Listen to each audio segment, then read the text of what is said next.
তর্ক করবেন না। অনেক মেয়েরা আছে আজকাল কথায় কথায় তর্ক, একটা বললে তিনটার সাথে সাথে রিপ্লাই আছে না নাই?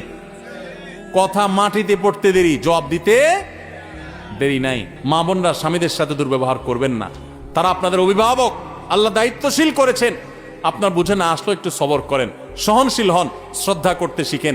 অনেক বোন আছেন আমার, ৫ ওয়াক্ত নামাজ পড়েন, মাশাআল্লাহ বোরকাও পড়েন, হাত মোজা পা মোজা মেনটেন করেন, কোরআন তেলাওয়াতও করেন, মাশাআল্লাহ কোনো আমলের কমতি নাই, কিন্তু স্বামীটাকে মানুষ মনে করে না।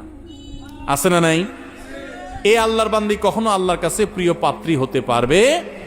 ঠিক একইভাবে কোন স্বামী যত ইবাদত গুজার হোক, আলেম হোক, দিনদার হোক, দাড়িয়ালা হোক, টুপিয়ালা হোক, নামাজি হোক, কিন্তু তার স্ত্রীকে সে গালিগালাজ করে, খারাপ ব্যবহার করে, কোশ্চেন কালেও সে আল্লাহর খাতায় ভালো মুসলমান হতে পারে? এজন্য ভাই, দাম্পত্য জীবনে পরস্পর প্রতি শ্রদ্ধাশীল হতে হয়, সহনশীল হতে হয়। আজকাল পত্রিকার পাতা খুললে দেখবেন ঠুনকো ইস্যুকে কেন্দ্র করে সংসার ভেঙে যাচ্ছে, খান হয়ে যাচ্ছে, সব বেসবর হয়ে যাচ্ছে, অসহনশীল হয়ে যাচ্ছে। এই যে রমজান মাস গেছে, কি শিখছি আমরা? রমজান আমাদেরকে সহনশীলতা শিখাইছে, সংযম শিখাইছে, আত্মনিয়ন্ত্রণ শিখাইছে, ধৈর্য ধারণ করা শিখাইছে। মনে চাইলেই সবকিছু করা যাবে না, মনে চাইলেই খাওয়া যাবে না, হাত বাড়ানো যাবে না, মুখ দিয়ে একটা কথা বলা যাবে না, হিসাব নিকাশ করতে হবে। আল্লাহ আমাদের সবাইকে সেই তৌফিক দান করুন।